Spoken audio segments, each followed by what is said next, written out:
안녕하십니까, 최한결의 변호사입니다. 요즘 코로나19가 다시 진정되는지 싶더니 최근 다시금 확진자가 늘어나고 있습니다. 현재까지 확진자는 24,000명 이상이고 사망자도 420명 이상인데요. 확진자가 늘어나다 보니 이젠 한 달이 정도만 건너면 내가 누구도 확진됐다더라 하는 이야기를 들을 수가 있습니다. 그리고 만약 내가, 내 가족이 그리고 코로나19 확진자가 되었다면 어떻게 해야 하는지, 그리고 그런 일이 있어서는 안 되겠지만 만약 생명을 잃게 된다면 그 억울함은 대체 어디다 호소해야 하는지, 그리고 나에게 코로나19를 감염시킨 다른 확진자에게 손해배상을 청구할 수 있는지, 병원이나 국가기관에 소송을 할 수 있는지, 이것저것 보험을 들어놨는데 보험 처리가 되는지, 막막하고 답답한 상황을 깔끔하게 정리해드리기 위해서 오늘 코로나19 손해배상 책임에 대해서 준비를 했습니다. 제가 하나하나 궁금증을 해결해드리도록 하겠습니다. 우선 코로나19 검사 비용과 치료 비용을 어디서 받을 수가 있는지 한번 제가 말씀드리겠습니다. 코로나19 검사 비용 얼마이고 만약 확진자로 밝혀진다면 치료하는데 또 얼마나 많은 비용이 드는지, 확진자와 접촉한 이후 14일 이내에 코로나19 임상 증상이 나타나신 분들이나 의사 소견에 따라 코로나19가 의심되는 분들은 선별 진료소에서 검사를 받을 수가 있는데요. 비용은 전혀 들지 않습니다. 검사 비용 없이 일반 진찰이나 엑스레이 같은 다른 진료 비용에 대해서만 본인이 부담하면 되기 때문에 실제 본인 부담금은 2만 원 정도만 된다고 합니다. 그리고 만약 확진자로 판정이 받았다면 병원에 한 달 넘게 격리 입원도 해야 한다는데 그 비용은 또 얼마나 되는지 많이들 물어보시는데 역시 비용이 들지 않습니다.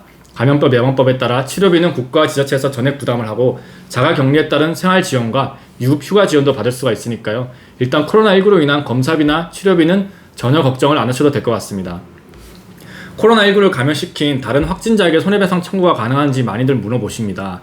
아무리 검사비나 치료비가 들지 않는다고 하더라도 코로나19 사망자도 굉장히 많지 않습니까? 그렇다면 나에게 그 코로나19를 감염시킨 다른 확진자에게 손해배상 청구를 할 수 있는지 많이들 물어보시는데요. 가능합니다. 그러나 무척 예외적인 경우에만 인정이 될 것입니다. 민법 제750조에 따라 손해배상 책임을 묻기 위해서는 상대방이 고의나 과실로 위법행위를 해서 나에게 상당한 인과관계가 있는 손해를 입혀야 되는데요.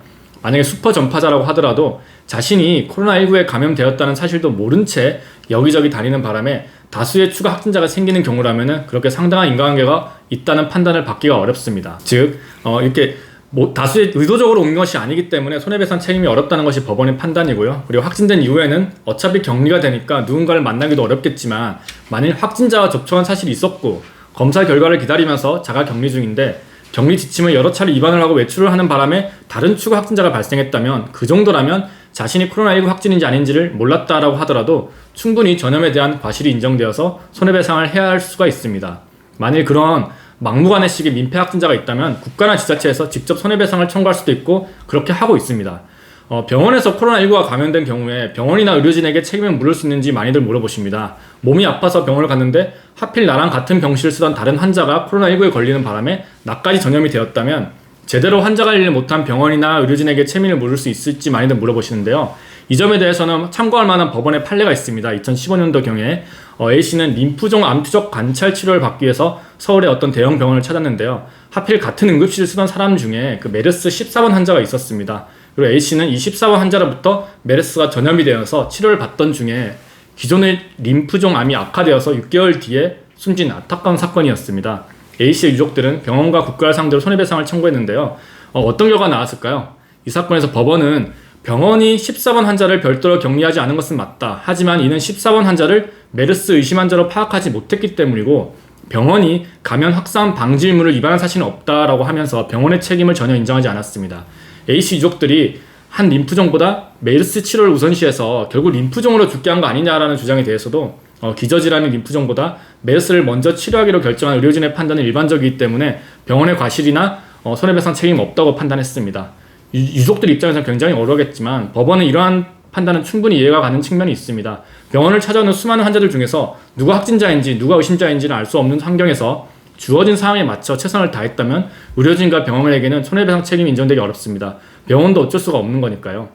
반대로 만일 병원에서 코로나19 확진자가 발생했는데도 병원에 즉시 격리 조치를 시행하지 않고 정부의 감염 확산 방지 조치들도 따르지 않은 채 미적되는 사이에 병원에 새롭게 오는 환자와 코로나19 확진자가 접촉을 해서 감염이 됐다면 그렇다면 의료진과 병원에게 손해배상 책임을 충분히 물을 수가 있을 것입니다.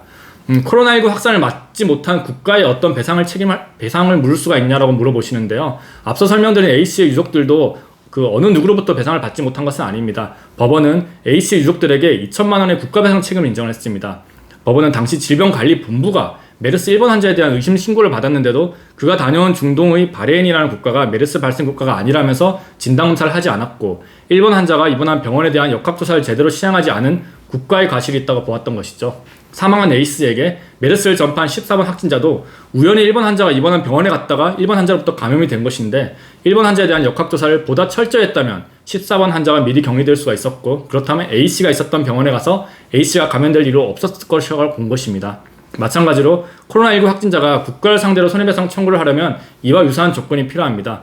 우선 국가가 진단검사나 역학조사 등 부실하게 하는 등의 명백한 과실을 실수가 있어야 하고요. 만약 그러한 진단검사나 역학조사를 제대로 했더라면 충분히 막을 수 있었다는 감염이라는 것을 입증을 해야 됩니다.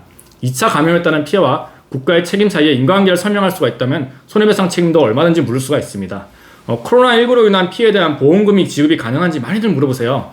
여기까지 설명을 듣고 나면 코로나19 확진이 되더라도 바로 손해배상을 받을 수 있는 것은 아니구나라고 이해를 하실 텐데요. 그렇다면 법원에 소송을 제기하는 손해배상 말고 좀 더 간편하게 진단금이나 치료비를 받을 수 있는 보험을 이용할 수 있는 방법은 없을까요? 즉 코로나19에 걸리면 보험금을 전혀 못 받는 걸까요? 많이들 물어보십니다. 코로나19 검사비와 치료비는 국가와 지자체에서 모두 지원이 되고 있기 때문에 보험이 있다고 하더라도 받을 수 있는 돈은 진단보험금과 입원에 따른 일당 그리고 사망보험금인데요. 현재 국내 코로나19 등 감염병에 대해서 진단보험금과 입원비를 단독으로 보장하는 보험 상품은 아직 없습니다.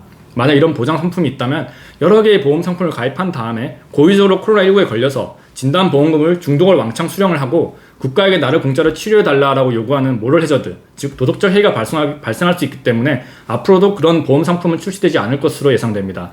즉 슬픈 얘기지만 사망보험금은 받을 수가 있습니다. 코로나19는 정부가 1급 감염병을 지정하고 있습니다. 그렇기 때문에 생명보험 약관상 재해로 인정이 되어서 사망 시 일반 사망에 비해서 1.5배에서 2배 정도 높은 보험금을 받을 수가 있고요. 손해보험에서도 질병 사망에 대한 보험금이 있기 때문에 약관에 따라 미리 정해진 보험금을 수령하는 것은 얼마든지 가능합니다.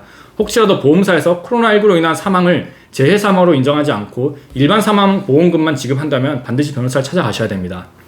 오늘 강의 코로나19 손해배상 책임은 여기까지입니다. 가장 좋은 일은 시청하시는 모든 분들이 감염되지 않고 건강하게 안전하게 이 위기를 넘기시는 겁니다. 하지만 혹시라도 나 또는 내 가족들이 코로나19에 감염이 되었다면 그리고 정말 불운하게도 사망까지 하게 되는 비극을 맞이했다면 책임이 있는 곳으로부터 손해배상을 청구를 해서 돈을 받아내야 합니다. 그리고 정당한 보험금도 받아야 합니다.